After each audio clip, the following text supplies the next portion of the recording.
Hello everyone, my name is Laura Thompson and along with Debbie Green, I co-host the Secrets from a Coach weekly podcast.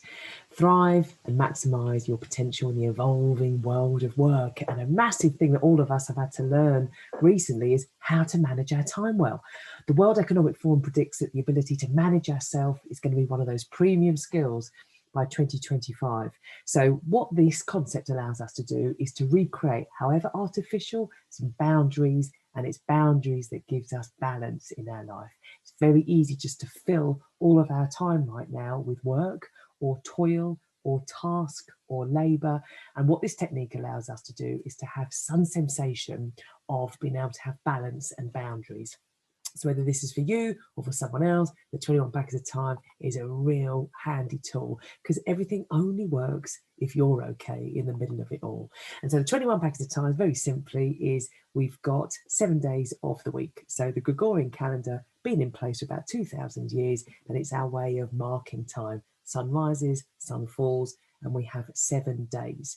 We then have morning, afternoon, and evening, and then the final chunk of time is when we sleep. Ideally 8 hours, at least that might be the aspiration. So what of course that gives us is 21 meals a week. Even if you skip breakfast, there is a global concept of there being a breakfast.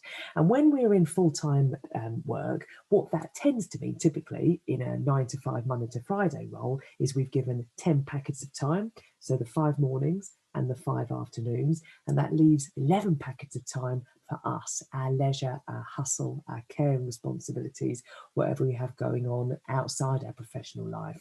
And even just remembering that there are 11 packets of time for you, 10 packets of time for work is a bit of an eye-opener if you found that boundaries have blurred as time has gone on.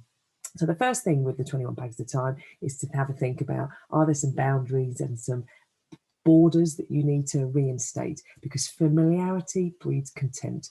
Now, how much you love your profession, no matter how much you love one aspect of your life, if that's all you've got, then that means at some point we might start to get a little bit ground down rather than grounded.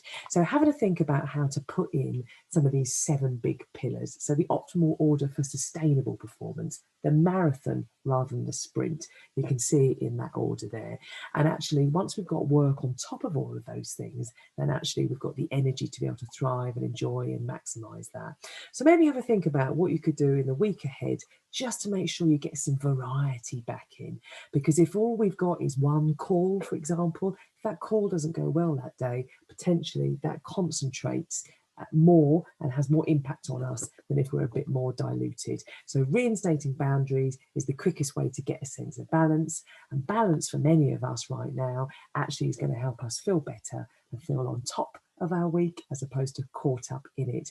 And if you can, set aside 2 packets of time for you to just be able to be you and to be free space to be able to use. If you don't plan it in, then it's unlikely to happen by accident. So look after you, 21 packets of time, really handy way for a family and a team to be able to negotiate back in some boundaries.